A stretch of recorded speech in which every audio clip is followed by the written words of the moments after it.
محصلین محترم توجه کنید به درس چهارم هموستاز. محتویات درسی بخش شامل تشکل پروترومبین اکتیویتور، اکسترینسیک پاتوی، انترینسیک پاتوی، رول کلسیم در مکانیزم لخته شدن خون، چرا خون در داخل دوران لخته نمی شود، ترومبوز و امبوله.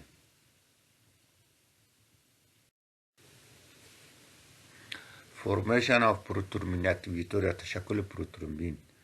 پروترومبین اکتیویتور با دو روش تشکیل میشه. اول اکسترینسیک پاتوی، دوم انترینسیک پاتوی.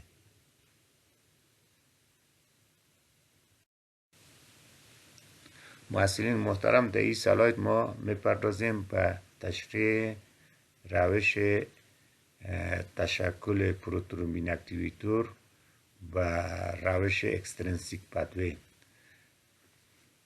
ابتدا وقتی که تیشو تراوما به وجود میاد، در اثر تیشو تراوما در نتیجه تیشو فاکتور تشکل میکنه. تیشو فاکتور در موجودیت فاکتور 7 فعال، یعنی تیشو فاکتور 7 فعال میسازه و فاکتور 7 فعال در موجودیت کلسیم بالای فاکتور 10 تاثیر میکنه. مقصد ما اینجا فاکتور 10 همو کولتینگ فاکتور هاست. بالای فاکتور 10 تاثیر میکنه، سبب اکتیویشن فاکتور 10 میشه. فاکتور 10 در موجودیت کلسیم و در موجودیت فاکتور 5 سبب تشکیل پروترومبین اکتیویتور میگردد و پروترومبین اکتیویتور در موجودیت پلاتلت فسفولیپید و موجودیت کلسیم بالای پروترومبین تاثیر میکنه. پروترومبین به ترومبین تبدیل میکنه. باز ترومبین بالای فیبرینوژن تاثیر میکنه، در نتیجه فیبرینوژن به فیبرین فایبر تبدیل میکنه. محصلین محترم، در این سلاید ما به بحث روی انترینسیک پاتوی میپردازیم. انترینسیک پاتوی به تعقیب اکسترینسیک پاتوی ایجاد میشه وقتی که تیشو تراوما به وجود آمد، در نتیجه تراوما عمیق یا دیپ وقتی که میشه، در نتیجه بالای جدار رگ تاثیر نموده، سبب بلاد تراوما میشه. کانتکت حجرات خون با کلاژن فایبری که در اثر تراوما جدار رگ به وجود آمده، در نتیجه سبب میشه که فاکتور 12 اکتیو شود. فاکتور 12 در نتیجه سبب اکتیو شدن فاکتور 11 میشه. فاکتور 11 در موجودیت کلسیم بالای فاکتور 9 تاثیر نموده، فاکتور 9 را به فاکتور 9 اکتیو تبدیل میکنه. فاکتور 9 اکتیو در موجودیت ترومبین و در موجودیت فاکتور 8 فعال و موجودیت کلسیم بالای فاکتور 10 تاثیر میکنه، سبب اکتیو شدن فاکتور 10 میشه. فاکتور 10 در موجودیت کلسیم و در موجودیت فاکتور 5 و موجودیت پلاتلت فسفولیپید سبب تشکیل پروترومبین اکتیویتور میشه. پروترومبین اکتیویتور در موجودیت پلاتلت فسفولیپید در نتیجه پروترومبین به ترومبین تبدیل میکنه. البته اینجا موجودیت کلسیم هم شرط است. باز ترومبین بالای فیبرینوژن تاثیر میکنه، فیبرینوژن به فیبرین فایبر تبدیل میکنه. رول آیون کلسیم در پروسه کوآگولیشن. طوری که ما شما انترینسیک پاتوی و اکسترینسیک پاتوی را دیدیم که تقریبا در تمام مراحل آن آیون کلسیم نقش اساسی را داره و ای که به شکل زنجیری یک فاکتور سبب فعال شدن فاکتور دیگر میگردد. موجودیت آیون کلسیم ضروری است. پس به این سبب در پروسه کوآگولیشن یا لخته شدن خون نقش آیون کلسیم ضروری و حتمی است و بدون آن این عمل زنجیری که یک فاکتور به فاکتور دیگر تبدیل میشه، بدون موجودیت در عدم موجودیت کلسیم این کار صورت گرفتن نمیتواند و از همین خاطر است که کمبود کلسیم در بدن گاه یک ایجاد میشه، در نتیجه پروسه خونریزی را دوامدار میسازه. Why blood does not coagulate in body؟ چرا خون در داخل بدن یا در داخل سرکولیشن لخته نمیشه؟ البته دلیل از این که خون در داخل دوران به صورت نرمال لخته نمیشه، این ارتباط میگیره به یک تعداد فاکتورها که فاکتور اول اندوتلیال سرفس فاکتور است. اندوتلیال سرفس فاکتور همیشه اسموت لشم و صاف است، یعنی اندوتلیوم لشم و صاف است و این لشم و صاف بودن اندوتلیوم یک فاکتور است که از لخته شدن خون در داخل دوران جلوگیری میکنه. دوم، در قسمت اندوتلیوم یک لایه پروتینی که به نام گلایکوکالکس یاد میشه وجود داره که لایه گلایکوکالکس هم از لخته شدن خون جلوگیری میکنه به خاطر از اینکه از چسبیدن پلاتلیت ها و دیگه کولکتینگ فاکتورها به جدار رگ جلوگیری میکنه. فاکتور سوم موجودیت ترومبومودولین است. ترومبومودولین که در قسمت اندوتلیوم وجود داره و این رول بسیار مهم در جلوگیری از لخته شدن خون بازی میکنه به خاطر از اینکه ترومبومودولین خاصیت جذب ترومبین داره. وقتی که در قسمت جرحه صورت میگیره ترومبین تشکل میکنه و پروترومبینی که در قسمت اندوتلیوم جدار رگ وجود داره از انتشار یا پخش ترومبین به قسمت های دیگه بدن جلوگیری میکنه. فقط تاثیرات ترومبین در مو ساحه‌ای که خون دهنده یا ساحه‌ای که جرحه دیده لوکالایز میکنه. و همچنان تاثیرات دیگه که ترومبومودولین داره، ترومبومودولین سبب تشکل یا فعال شدن پروتئین سی میشه. پروتئین سی سبب انهبیشن فاکتور 5 و 8 میگردد.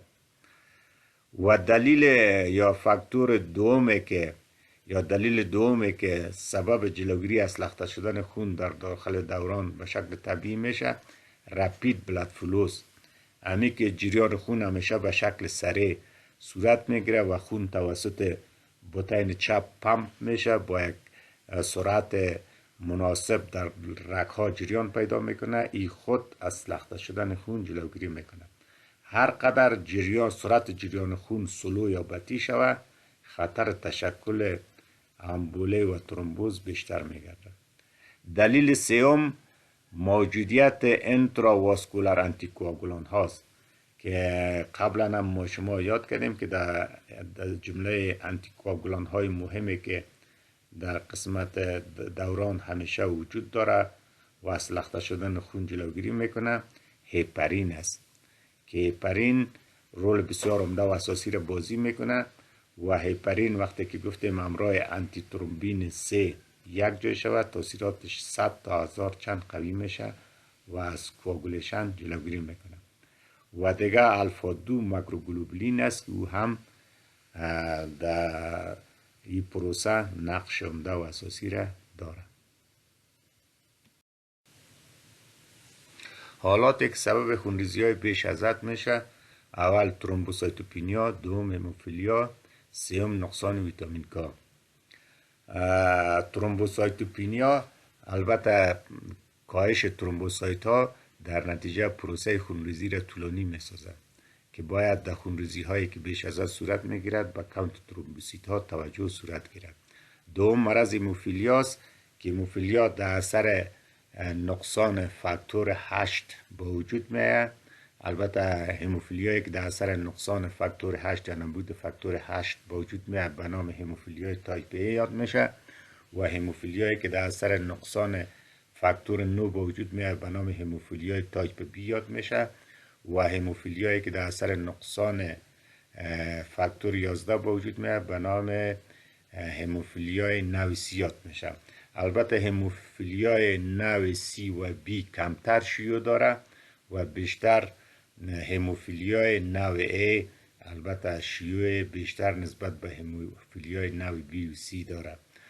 و دیگه کاهش ویتامین K است که ویتامین K البته در تولید یا فرمیشن فاکتور 7 فاکتور 9 و فاکتور 10 نقش بسیار عمده و اساسی را داره. وقتی که کاهش ویتامین K به وجود بیاید در نتیجه در تشکل فاکتور 8 و فاکتور 9 و فاکتور 10 نیز نقصان به وجود میاد، در نتیجه سبب خونریزی دوامدار میشه.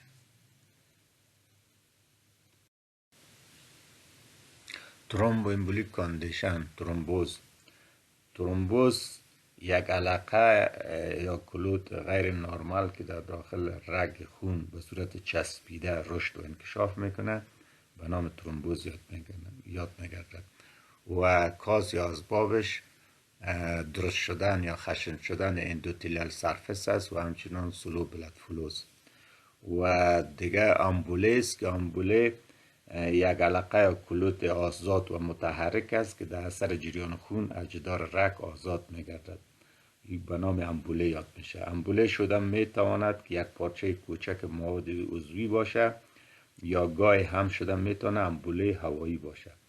آمبوله در نتیجه پیش میره تا وقتی که به یک ساحه بسیار تنگ رگ یا عروق در نتیجه مواجه شود، در نتیجه سبب بندش رگ و سبب کاهش یا سبب قطع جریان خون به مو ساحه مربوطه میگردد که در نتیجه سبب اسکیمی یا انفارکشن ساحه می شود.